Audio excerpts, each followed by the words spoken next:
First, live, local. This is Fox 12 Now.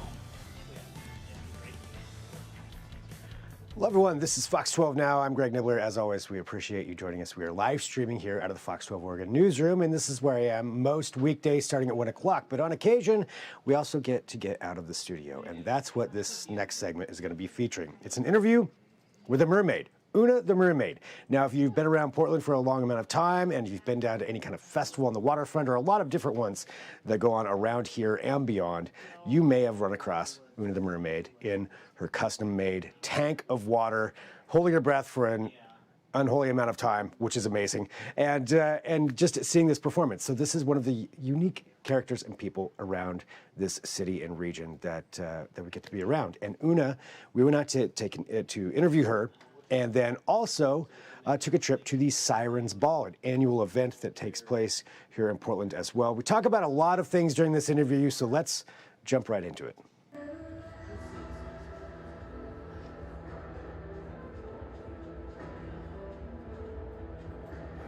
Can you tell us just really quick where we're at right now?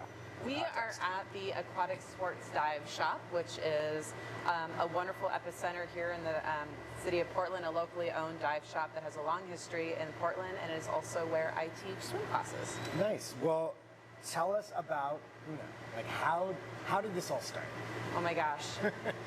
Well, I have been a mermaid for over a decade. I started, I want to say, roughly around 2011, but I really started pursuing professional mermaid more around 2012, 2013, and started kind of slow and build my way. And it all honestly started, I was at a ferry festival and I saw a lovely lady who was a mermaid with a tail in a little barrel of water, and it just took, I was like, wait, we can do that? We can be mermaids and water and swim, and I'm from Hawaii originally, so I have a strong connection to water, and when I saw that that was an option, I made the decision from that point forward that that was something I wanted to do. So what was it like that first time that you put one on? Like, after you saw that, you're like, okay, this is something I want to do. Yeah, I was a little bit nervous at first, but I love the water and I love swimming, and when I got in the water with the fins and realized that the swimming prosthetic improved my swimming ability by 100 times, and you really feel like you're a mermaid underwater when you swim with the prosthetic, and that feeling and your ability to move like that underwater was just really magical, and I just have been doing it ever since. Well, that's interesting, because to me, I would look at it and think, oh my gosh, it's gonna be so hard to swim, but it's not. It's certainly, well, it depends. I mean, it is a sport. Professional mermaiding is recognized as an international sport. It definitely engages your core muscles. You have to know how to do certain swim maneuvers to do it, and it's not for everybody. Some people try it and do it and they don't like it. And some people get in and they're just naturals at it and they love it. So I think it's a personal preference thing.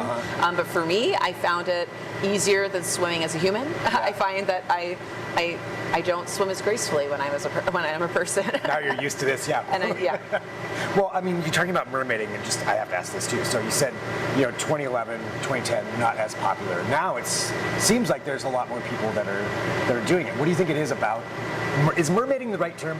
Yeah, mermaid. Right term. Okay. Professional mermaiding is the right term. Okay. Yeah, there's mermaiding. Yeah, I think a couple of things. I think one, particularly in our culture, I think we're all looking for opportunities to dip out of the stresses of reality and to be a magical creature and to feel that magic and to glide in the water and to bring beauty and magic to others is a really great feeling, and I think it helps people heal and feel joy, and I think that that's a really big attractant. We certainly have seen an increase in popularized movies and pop culture, everything from graphic novels to movies and films around mermaids. So I think that that's increased sort of the public fascination around it. There's documentaries that come out as well, and so I think it always captures the imagination. It's sort of a timeless mythology that surrounds every culture around the world. So I think that that's part of it. And then I also just think that as our technology has improved, that we've found ways to make this possible, right? Where previously, it really was a challenge. I mean, honestly, people that were mermaids professionally with like silicone tails, that was Hollywood, movie level. And if you weren't doing acting or in the movies, you probably weren't ever going to get an opportunity to swim like that. And then, it broke out of that genre and came into the masses, and it's become popularized. So what is that made of?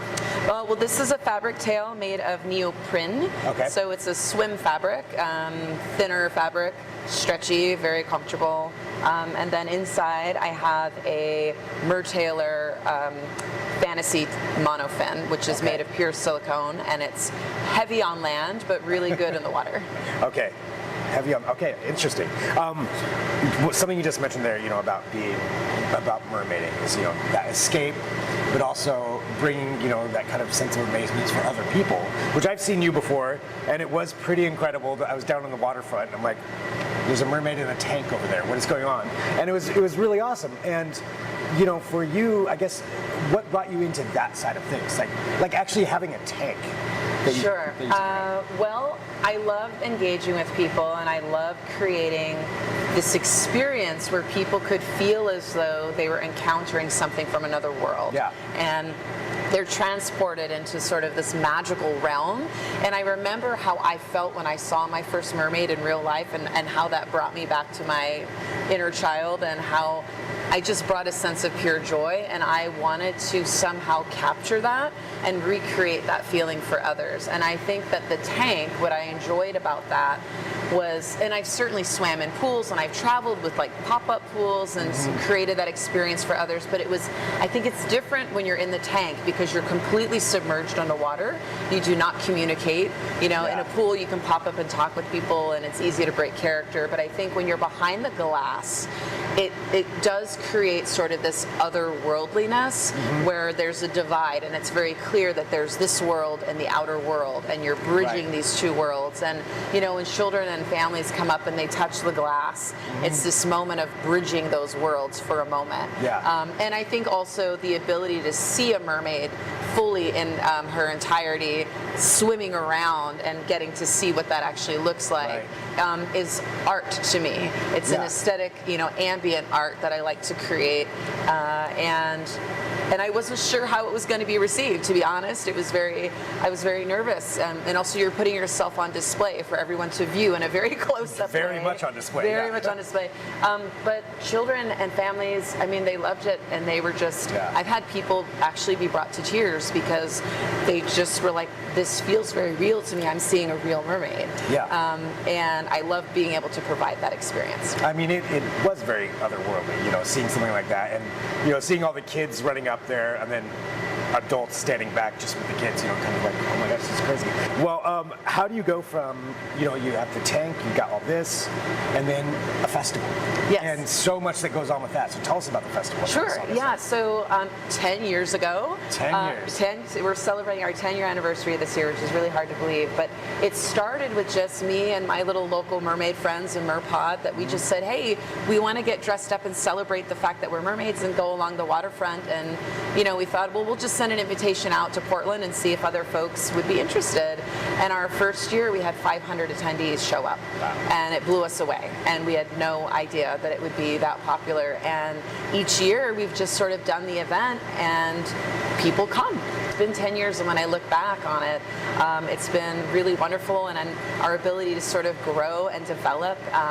We've been, just 2 years ago, we started a Mer Ambassador program where we get to honor littles between the ages, well, not all of them are little, but between the ages of 8 and 19 that are doing stuff out in the community, and they can come and join our group, and they get to become junior Grand Marshals. And we honor every year a Grand Marshal for the parade, and so we're going to be celebrating a decade worth of Grand Marshals that we have people in the community that have supported us and have been doing really great work out in the community. So that's amazing. And the Siren Ball. Yes. Tell us about that. Yes. So the Sirens Ball is a way to honor and celebrate the darker side of the mermaid. So we often think of mermaids as being sort of the Disney, Little Mermaid, and that's all fine and grand. But the truth is, the mythology of mermaids around the world depict mermaids as a little bit more fierce, scary, and a little bit more monstrous. And so the Sirens Ball is an adult after dark event that celebrates the darker side of the mermaid. And this year, we're really, really honored that we partnered with Fathom, which is an immersive underwater ocean art experience in Portland. And they just sadly announced that they're closing their doors, and we will be the last event in their venue for that weekend. For somebody who's never been to one, what would you tell them to expect? Well, it's a formal ball, so definitely costumes required. And sometimes for Portlanders, that's for some folks that might push their boundaries a little bit, but it's definitely under the sea themed. So we encourage costumes or formal attire wear, and it can be anything you can imagine. So if you don't want to be a siren, you might be a sea creature from the depths. You could be a water element. You can be whatever, but definitely come dressed up. All right. One final question. What is the best movie depiction of a mermaid ever? Oh, my favorite is Splash from the 1980s. Yes, I love that. I love that story. Yeah. Solid answer. Thank you so much. Yeah, thank you. Splash. That is the best one right there. Well, thank you very much for joining us here for Fox 12 Now, and thank you to Una for having us out there. That is still probably going to be one of my favorite shots ever of an interview, where I'm sitting on the side of a pool with a mermaid. So huge thank you to Ann Armstrong for that idea and for filming and editing and putting that whole package together. Yeah, really great. And again, this is something where, getting to learn about everybody's story and some of the unique individuals and people around this area that we get to call home. So I mean, it's a lot of fun learning about that. And thank you for joining us, as I mentioned, for Fox 12 Now. We are live streaming here every weekday. We're here in studio. This is the newsroom behind me. If there's ever breaking news, I will be right here delivering that to you as well. Anytime between 1 p.m. and 4 p.m. This is the place to be. But all of our other stories as well are there on the Fox 12 Oregon app. So feel free to download that if you haven't already. Great way to watch live and after the fact. And you can check everything out on there. And of course, share these stories as well if you would so like to. If you have an idea for a segment, feel free to send me an email. fox12now@kptv.com. That's fox12now@kptv.com. And I'll see if it's maybe something that we can make happen. Maybe you want a deeper dive with a reporter or whatever it may be. We can certainly work on that. So send me that email. That's it for right now. Thank you for joining us. Again, I'm Greg Nibbler, and this is Fox 12 Now.